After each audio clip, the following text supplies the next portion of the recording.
London ಮಾದರಿಯ double decker bus ಇದೀಗ ರಾಜಧಾನಿಗೆ ಕಾಲಿಟ್ಟಿರುವಂತದ್ದು. ಮೈಸೂರು ದಸರಾ ಸಂದರ್ಭದಲ್ಲಿ ಮಾತ್ರ ನಾವು ಇಂಥ ಬಸ್ಸನ್ನ ನೋಡ್ತಾ ಇದ್ವಿ. ಇವತ್ತು ಇದೀಗ ರಾಜಧಾನಿಯಲ್ಲೂ ಸಹ ಕಂಡು ಬರ್ತಾ ಇರುವಂತಹದ್ದು.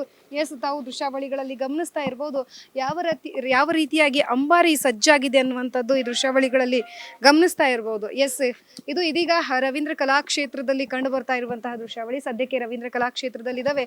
ಈ ಬಸ್ನ ಫೆಸಿಲಿಟಿ ನೋಡೋದಾದ್ರೆ ತುಂಬಾ ಫೆಸಿಲಿಟೀಸ್ ಇವೆ. ಸೊ ಸಾಕಷ್ಟು ಜನರು ಎಂಜಾಯ್ ಮಾಡ್ಬೋದು. ರಾಜಧಾನಿಯ ಸಂಪೂರ್ಣವಾಗಿ ಈ ಡಬಲ್ ಡೆಕ್ಕರ್ ಬಸ್ನ ಮುಖಾಂತರವಾಗಿ ದೃಶ್ಯಾವಳಿಗಳನ್ನ ಕಣ್ ತುಂಬಿಕೊಳ್ಬಹುದು. ಇದು ಡ್ರೈವರ್ ಸೀಟ್. ಸೊ ಇಲ್ಲಿಯೂ ಸಹ ಸಾಕಷ್ಟು ಫೆಸಿಲಿಟೀಸ್ ಇದೆ. ಜೊತೆಗೆ ಕ್ಯಾಮ್ರಾ ಇದೆ, CC ಕ್ಯಾಮ್ರಾವನ್ನ ಸಹ ಅಳವಡಿಕೆ ಮಾಡಿದ್ದಾರೆ. ಎಲ್ಲ ರೀತಿಯಂಥದ್ದು. ಆಮೇಲೆ ಬೋರ್ಡ್ ಸಹ ಇಲ್ಲಿ ಅಳವಡಿಕೆ ಮಾಡಿದ್ದಾರೆ. ಒಬ್ಬ ಡ್ರೈವರ್ಗೆ ಏನೆಲ್ಲ ಬೇಕು ಆ ಎಲ್ಲವನ್ನ ಸಿಸ್ಟಮ್ಯಾಟಿಕ್ ಆಗಿ, ಜೊತೆಗೆ ಏನು ಪ್ರಥಮ ಚಿಕಿತ್ಸೆ ಬಾಕ್ಸ್ ಆಗಿರ್ಬೋದು, ಇನ್ನು ಯಾವುದೇ ರೀತಿಯಾದಂಥ ಅವಘಡಕ್ಕೂ ಸಹ ಸಮಯವನ್ನ ಕೊಡದೇ ರೀತಿಯಲ್ಲಿ ಎಲ್ಲ ರೀತಿಯಾಗಿ ಏನು ವ್ಯವಸ್ಥೆಯನ್ನ ಮಾಡಿರುವಂಥದ್ದು. ಜೊತೆಗೆ ನಾವಿನ್ನ ಗಮನಿಸ್ತಾ ಹೋಗ್ಬೋದು, ಇಲ್ಲಿ ಸೀಟ್ಗಳನ್ನು ಸಹ ಅಷ್ಟೇ ಸುಸಜ್ಜಿತವಾಗಿ ವ್ಯವಸ್ಥಿತವಾಗಿ, ಅಂದ್ರೆ ಕಂಫರ್ಟೇಬಲ್ ಆಗಿ ಎಲ್ಲರೂ ಸಹ ಜರ್ನಿಯನ್ನು ಮಾಡ್ಬೋದು. ಅಂದ್ರೆ ಬೆಂಗಳೂರನ್ನ ಕಣ್ತುಂಬಿಕೊಳ್ಬೋದು ಆರಾಮದಾಯಕವಾಗಿ. ಜೊತೆಗೆ AC ಫೆಸಿಲಿಟೀಸ್ ಇರುವಂತಹದ್ದು, ಎಮರ್ಜೆನ್ಸಿ ಎಕ್ಸಿಟ್ ಆಗಿರ್ಬೋದು, ಕಂಫರ್ಟಬಲ್ ಸೀಟ್ಗಳು ಸಹ ದೃಶ್ಯಾವಳಿಗಳಲ್ಲಿ ಕಂಡು ಬರ್ತಾ ಇರುವಂತದ್ದು.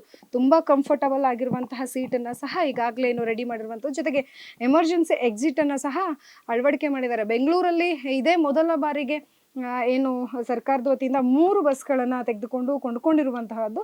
ಸೊ ಯಾರೆಲ್ಲ ಅಂದ್ರೆ ರಾಜಧಾನಿಯಿಂದ ಯಾವ್ಯಾವ ಜಾಗಕ್ಕೆ ಹೋಗುತ್ತೆ ಅನ್ನುವಂತಹದ್ದು ಇದು ರವೀಂದ್ರ ಕಲಾಕ್ಷೇತ್ರದ ಮುಖಾಂತರವಾಗಿ ಹಡ್ಸನ್ ಸರ್ಕಲ್ ಆಗಿರ್ಬೋದು, ಅಲ್ಲಿಂದ ಪೋಸ್ಟ್ ಆಫೀಸು, ವಿಧಾನಸೌಧ, ಹೈಕೋರ್ಟು, ಹಾಗೆ ಒಂದಷ್ಟು ಪ್ಲೇಸ್ಗಳನ್ನ ಸಹ ನೋಡುವುದಕ್ಕೆ ಈ ಬಸ್ ವ್ಯವಸ್ಥೆಯನ್ನ ಮಾಡಿರುವಂಥದ್ದು. ಇದು ಇಲ್ಲಿಂದ ಹತ್ಕೊಂಡು ಹೋಗುವಂತ ದೃಶ್ಯಾವಳಿಗಳನ್ನ ಗಮನಿಸಬಹುದು. ನಮ್ಮ ವಿಡಿಯೋ ಜರ್ನಲಿಸ್ಟ್ ಅವರು ನಿಮಗೆ ಇಲ್ಲಿ ತೋರಿಸ್ತಾ ಹೋಗ್ತಾರೆ.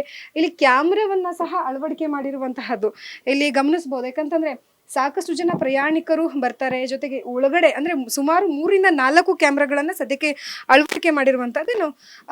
ಓಪನ್ ಡೆಕ್ಕರ್ ಅನ್ನ ನಾವು ಗಮನಿಸಬಹುದು. ಇದು ಮೈಸೂರು ದಸರಾ ಸಂದರ್ಭದಲ್ಲಿ, ಹಬ್ಬದಲ್ಲಿ ಮೈಸೂರಿನ ಸೌಂದರ್ಯವನ್ನ, ದಸರಾ ಸೌಂದರ್ಯವನ್ನ ಕಣ್ತುಂಬಿಕೊಳ್ಳುವಂತ ಸಂದರ್ಭದಲ್ಲಿ ಮಾತ್ರ ಕಂಡು ಬರ್ತಾ ಇತ್ತು. ಸದ್ಯಕ್ಕೆ ಈಗ ಬೆಂಗಳೂರಲ್ಲಿ ಯಾವಾಗಲೂ ನಮಗೆ ಅವೈಲೇಬಲ್ ಇರುವಂತಹ ವ್ಯವಸ್ಥೆಯನ್ನ ಸದ್ಯಕ್ಕೆ ಮಾಡಿರುವಂತಹದ್ದು.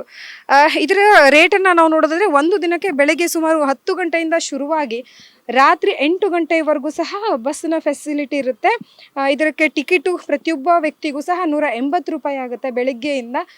ಇದು ಓಪನ್ ಇರುವಂತಹ ಸೀಟ್ಗಳು. ಇಲ್ಲಿಯೂ ಸಹ ಕ್ಯಾಮ್ರಾ ಫಿಕ್ಸಿಂಗ್ ಮಾಡಿದ್ದಾರೆ, ಕ್ಯಾಮ್ರಾ ಅಳವಡಿಕೆಯನ್ನ ಮಾಡಿದ್ದಾರೆ.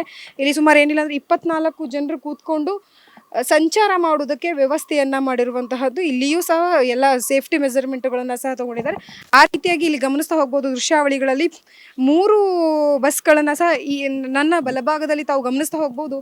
3 ಬಸ್ಗಳನ್ನ ಸಹ ಈಗ ಆಲ್ರೆಡಿ ರಾಜಧಾನಿಗೆ ತಂದಿರುವಂತಹದ್ದು ಈ ಸದ್ಯಕ್ಕೆ ರವೀಂದ್ರ ಕಲಾಕ್ಷೇತ್ರದಲ್ಲಿದೆ. ಇಲ್ಲಿಂದಲೇ ಸಂಚಾರ ಆರಂಭ ಆಗುತ್ತೆ. ಇನ್ನು ಸಾಕಷ್ಟು ಜನರಿಗೆ ಇರುವಂತಹ ಗೊಂದಲ ಏನು ಅಂತಂದ್ರೆ ಯಾವ ರೀತಿಯಾಗಿ ಟಿಕೆಟ್ ಅನ್ನ ತೆಗೆದುಕೊಳ್ಬೇಕು ಅನ್ನುವಂತಹ ಗೊಂದಲ ಖಂಡಿತವಾಗಿಯೂ ಇದ್ದೇ ಇರುತ್ತೆ. ಏನು KSRTC www.ksrtc.com ವೆಬ್ಸೈಟ್ ಮುಖಾಂತರವಾಗಿ ತೆಗೆದುಕೊಳ್ಬಹುದು.